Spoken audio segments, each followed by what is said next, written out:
Când ai o boală în tine, tu ești același. O fătură minunată. Când ai 80 de ani și toți de pe stradă spune, uite baba, cum o zis Vasile, băbuța, tu ai valoare în ochii lui Dumnezeu. Aceeași valoare. Pentru lume nu mai există. Din păcate ori nu ești pentru pruncii tăi. Nu mai au timp pentru mama. E bătrână, e uscată. Tu ai BMW, tu ai Mercedes, tu ai chei, tu ai putere, tu ai bani și ai uitat de ea, nu? Nu-i așa că ai uitat? Am găsit o grămadă de oameni uitați. Am găsit o grămadă de bătrâni ai nimănui prin azile. Am găsit o grămadă de mame care și-au dat viața acolo pe altar, plimbându-se prin casă ani de zile. Și nimeni nu le mai caută. Multe din mamele astea au murit înnecate în lacrimi, înnecate în amar. Mi-aduc aminte când mama s-a îmbolnăvit odată și a trebuit să stea în spital, avea 75 de ani. Vreo lună și ceva. Și am spus, mamă dragă, eu o să vin în Bistrița la dumneata la spital tot a doua zi. Aveam 2 copii atunci. Și mi-a zis, nu poți să vii tot a doua zi, că ai familia ta și copii. Lasă, vin o duminica doar, e bine. Eu suport. Și am zis, mamă, nu o să vin.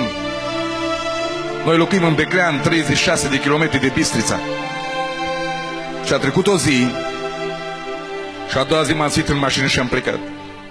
Și mama a insistat peste măsură de mult să mă duc doar duminică. Vreau să vă spun ceva. Știți unde era mama a doua zi după masă la 4 când i-am zis că merg?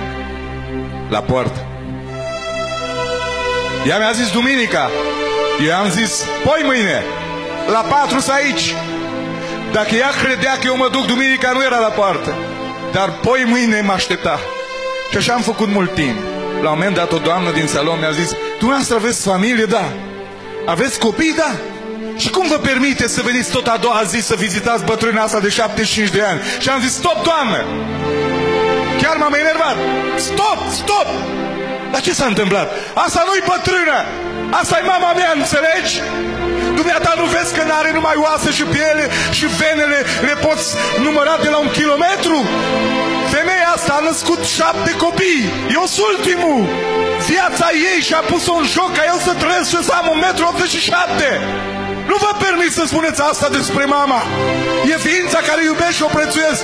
Ea a izbunit în plâns și a zis, domnule, n-am vrut să vă jignesc, dar eu am copii în Germania care mă sună odată la 3 luni și îmi trimit 20 de euro. Deci aici de o vreme în spital și nimeni nu mă caută. Sunt a nimănui, sunt o pierdută. Vă felicit! Nu mă felicita. Ar trebui să fiu zi și noapte. Și aș vrea să vă spun ceva, doamnă, de-ar mai da Dumnezeu lui mama încă 70 de ani și mie la fel. Nu o să pot niciodată să-i răsplătesc tot ce a făcut. Sunt o grămadă de oameni care simt în inima lor că nu mai au nicio valoare, că nu mai au niciun preț. Îți spun în această seară, cel care îți dă valoare și ai preț în ochii lui este Cel care ne-a creat și te ține până aici, Iisus Hristos, Fiul lui Dumnezeu.